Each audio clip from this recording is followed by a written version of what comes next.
Bom dia, boa tarde, boa noite. Bem, eu sou Gabriel Camilo e hoje, junto a um renomado grupo de especialistas, iremos analisar o filme O Nome da Rosa. O filme foi dirigido por Jean Jacques, um cineasta francês. Foi produzido nos Estados Unidos em 1986 e recebeu diversos prêmios, como o de melhor ator pelo BAFTA e pelo Prêmio de Cinema Alemão, onde também ganhou um prêmio de melhor filme. Além disso, receberam prêmios por melhor figurino, melhor fotografia e melhor designer de produção. Iremos então falar sobre a história que é retratada e algumas análises históricas e filosóficas que estão presentes. O filme se passa na Baixa Idade Média e as cenas, vestimentas e o cenário são muito bem representados.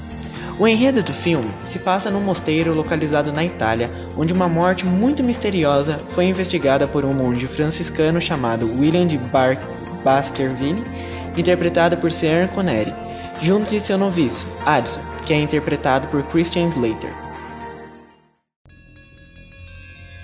Ambos chegam no mosteiro após a morte de um dos monges e, logo de manhã, vão ao local da morte. Depois de analisar o lugar de onde o corpo caiu, concluíram que não foi acidental. Ou alguém o matou, ou ele se suicidou. No dia seguinte, mais uma morte. Dessa vez, um quanto improvável um suicídio, pois quem morrera foi um tratador de grego, e o corpo estava de ponta cabeça do caldeirão, onde se colocava o sangue dos porcos abatidos. Nesse momento, William junto com o monge levam o corpo para uma sala, onde irão limpá-lo. Addison, por não suportar a cena, sai e vai à busca de conhecer o mosteiro. Com isso, ele acaba encontrando um corcunda, um dos moradores dos arredores, dentro de uma caverna, falando algo que se assemelha com falas de uma seita satânica. Logo mais, eles voltam à biblioteca para investigar a morte do grego e o que ele fazia no dia antes de morrer, e acabam debatendo com um dos monges mais velhos, chamado Jorge, sobre a questão da risada, pois ele era completamente contra o riso das pessoas. Por aparentemente não gostar das falas de William, ele os impede de continuarem a investigação. Esse fato somente deixou o franciscano e o noviço mais curiosos que, após anoitecer, voltaram para a biblioteca. Desta vez, encontraram um livro e algumas anotações coordenadas para algo dentro da biblioteca. Mas, de repente, alguém faz um barulho para distraí-los e rouba o livro, junto com os óculos de William. Durante a busca desse livro, Addison é manipulado e tentado por uma mulher, também moradora, que arranca sua roupa e tem uma relação sexual com ele. O dia acaba. Ao amanhecer, mais um corpo é encontrado, desta vez de Perengá. Junto a ele estavam os óculos de William, que logo concluiu que ele quem havia roubado o livro. Assim sendo, soube naquele momento que Perengá foi quem ofereceu a Bernabeu, o primeiro morto, um livro proibido em troca de carícias. Bernabeu aceitou e, antes de morrer, encontrou com o tradutor grego, Venâncio, que recebeu o livro, começou a ler e morreu. Perengá, então, sem saber o que fazer, escondeu o corpo dentro do caldeirão. Por isso, depois de muitas dores no corpo, Perengá foi tomar um banho com ervas e morreu afogado. As 3 mortes foram causadas por um livro proibido. Ao ouvir isso, Jorge, o monge mais velho, disse que ele estava enganado e que seus esforços não são mais necessários, pois já havia convocado Bernabeu Gui, um julgador já conhecido por todos. Quando Bernardo Gui chegou, ele logo fora acusando o Corcunda e a mulher como causadores dos satânicos acontecimentos, uma vez que presenciou ambos realizando um culto com o gato preto, galinha e a jovem. Enquanto isso, William e Addison encontravam a biblioteca escondida junto dos livros, porém não contavam que ela fosse um labirinto. Contudo, no final saem de lá. Num debate antes do julgamento, o monge do castelo diz a William que encontrou o livro proibido, mas, antes que William pudesse pegá-lo, outro monge mata aquele quem possuía o livro e incrimina um terceiro, que seria queimado junto com a mulher que persuadiu Addison e o Corcunda. No momento do julgamento final, há uma grande confusão. William e Addison aproveitam aquilo e vão à procura do livro, que sabiam que estava na biblioteca, dentro da câmara escondida. Ao chegarem lá, encontram um Jorge e descobrem que ele quem possuía o livro e havia envenenado todos os demais monges do mosteiro. Então, ele corre para tentar escapar, mas William o pega. Jorge, sem nenhuma opção, começa a atacar fogo nos livros da biblioteca. O motivo para isso era não aceitar o riso das pessoas, dos monges, e aquele livro ser sobre uma peça de teatro escrita por um filósofo grego. Enquanto isso, os acusados estavam prestes a serem queimados, mas, após sacar fogo no Corcunda, Bernardo Gui precisou fugir, pois seus planos junto aos do monge mais velho foram descobertos. Porém, sua carroça caiu, e ele morreu com o tórax perfurado. Após todo o conflito, o mistério foi resolvido. William e Addison escapam e saem do mosteiro. E, no caminho de volta, Addison reencontra a mulher pela qual se apaixonou após a relação. Addison é quem narra o filme e diz que nem sequer sabe qual era o nome daquela mulher. Porém, ela foi o único amor carnal de sua vida, e seu rosto é o que mais aparece em sua memória. Bem, agora, com a Alicia de Salete e a Victoria Rupert, veremos um pouquinho mais sobre como era o contexto histórico daquela época. O filme se passa na Idade Média, um período que se inicia no século V e perdura até o século XV, e que pode ser dividido em dois, a Alta e Baixa Idade Média. A Alta Idade Média começa com a queda do Império Romano no Ocidente, onde ocorre uma grande fragmentação do território europeu, formando assim os feudos, dando início ao feudalismo, sistema onde os indivíduos dependiam um do outro e a Igreja exercia grande influência. Com o tempo, cada feudo passou a ter suas próprias leis e regras, o poder descentralizou-se cada vez mais e o feudo aos poucos se tornava uma unidade praticamente autônoma. Os reis existiam e eram reconhecidos, mas tinham pouco poder para interferir nas decisões dos nobres e senhores feudais. A economia era baseada na agropecuária, basicamente uma grande fazenda. A Igreja Católica era bastante intolerante em relação aos que buscavam um modo de pensar independente. A sociedade era estamental e as marcas de desigualdade eram claras. O clero era o grupo mais importante, abaixo estavam os nobres e depois os camponeses, que eram responsáveis por sustentar a economia. O principal conflito desse período foram as cruzadas, conflito entre cristãos e árabes por motivos religiosos e econômicos.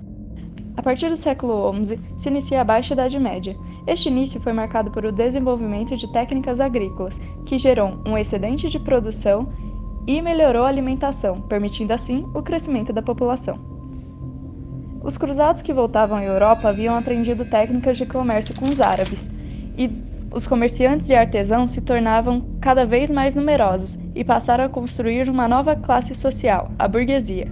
Nessa época, surgia a necessidade de aumentar as cidades e de criar órgãos para guardar dinheiro, trocar e emprestar a juros. Assim surgiram os primeiros bancos. A nobreza e o clero se sentiam ameaçados, já que o novo grupo social crescia e acumulava cada vez mais riquezas. Esse foi o início do capitalismo. Passados alguns séculos, não houve inovações nas ferramentas e técnicas de produção, e a população aumentava mais que a produção de alimentos. Isto, associado a uma série de más colheitas, gerou uma fome generalizada.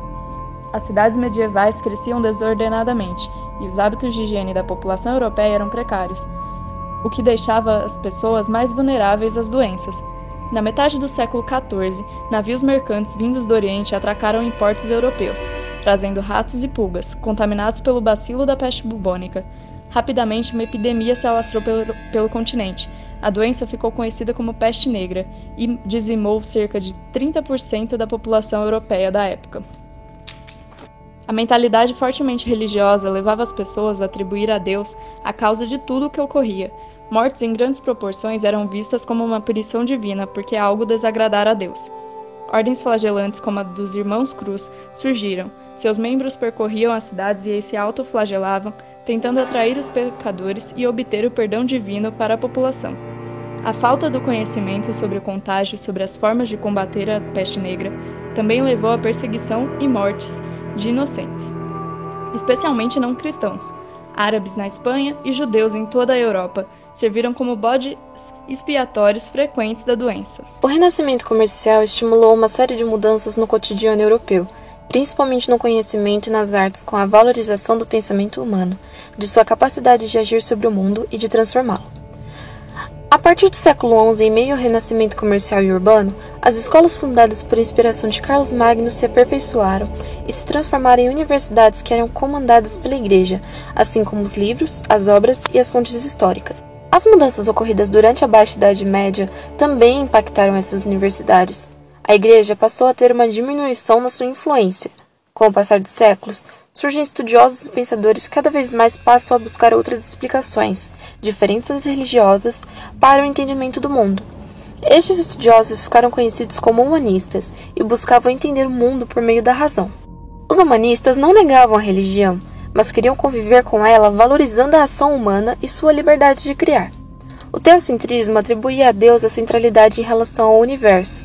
Já no pensamento antropocêntrico, usado pelos humanistas, confere aos seres humanos a posição no centro do universo. Todo esse conjunto de mudanças de mentalidade e de atitude diante do mundo e da valorização da ação e da capacidade humana ficou conhecido como renascimento cultural. Os renascentistas rejeitavam os valores feudais, a ponto de considerar o período medieval como a Idade das Trevas.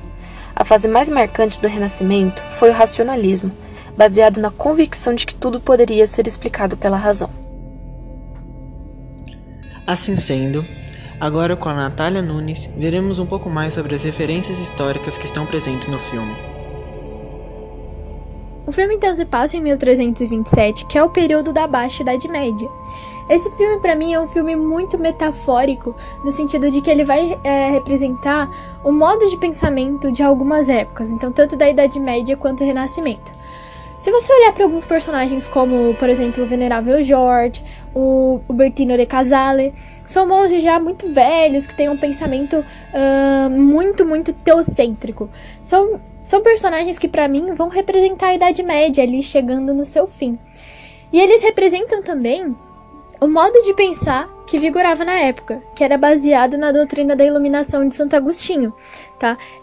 Esse modo de pensar de Santo Agostinho, ele era baseado nas ideias de Platão, tá? E que eles acreditavam que as ideias, elas saem do mundo, né? Do mundo das ideias, que para Santo Agostinho seria o espiritual, e chegariam a nós, né? Através da religião. Né? Religião significa religare, que é aquela reconexão entre o mundo carnal e o mundo espiritual. E os monges, a todo momento, como parte dessa doutrina, eles acreditam que todo conhecimento e toda explicação dos fenômenos é fruto da vontade divina.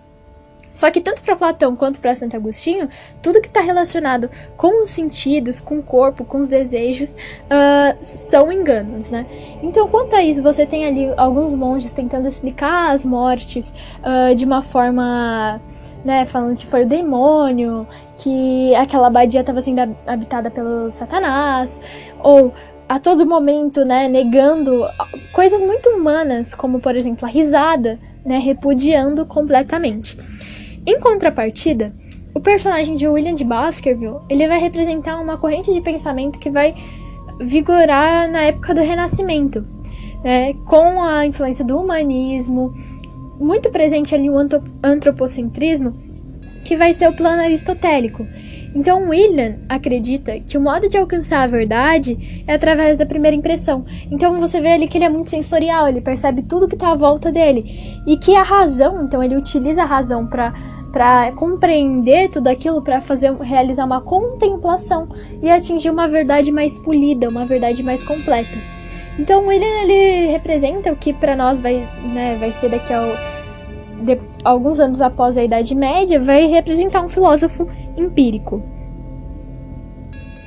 Falando um pouco sobre a apropriação da igreja, tanto a apropriação intelectual quanto da arte, a igreja, ela também, a história central ali do filme se passa num conclave, né? Então os monges, eles vão se reunir para discutir uma questão religiosa, que é justamente a questão que está ali na ordem dos franciscanos. Os franciscanos acreditavam que a igreja não deveria ter posses, enquanto que os dominicanos acreditavam que a igreja sim deveria ter posses e que isso é uma forma de você incentivar o trabalho, né, ali dos monges e tudo mais. Só que, para entender esse filme, é muito importante você entender a função social da igreja, né? Então, tem uma questão muito forte que é justamente isso, né? A igreja, você tem ali, na abadia, você tem tradutores de latim, tradutores de grego, tanto que Venântius e Adelmo, que foram os dois monges que morreram, eles eram tradutores. Só que você tem a preservação, né? A igreja preserva todo esse conhecimento de filósofos como Aristóteles, mas eles preservam para censurar, porque ninguém tem mais acesso àqueles livros. Então é uma apropriação muito forte, né? Aquilo demonstra claramente a influência da igreja no pensamento da sociedade da época. Além destas referências históricas, no filme também se faz presente algumas referências filosóficas. Por isso, o Guilherme Vieira irá nos contar um pouquinho mais sobre elas. Bem, no filme O Nome da Rosa, um de seus pontos principais é a questão da religiosidade na sociedade medieval e no pensamento da época, onde as pessoas buscavam um esclarecimento, um conhecimento pela religião, que contrasta com a antiguidade, onde você tinha vários pensadores e filósofos que questionavam a realidade e buscavam entender o mundo de todas as formas, não apenas pelo conhecimento religioso, como começa a ser durante a Idade Média. Uma coisa interessante de se dar nota é como, durante o período medieval, a busca pelo conhecimento foi, em sua maior parte, interrompida. E isso é bem retratado no filme, onde você tem um protagonista, William de Baskerville, que tem uma forma de pensar muito ligada ao jeito dos antigos filósofos.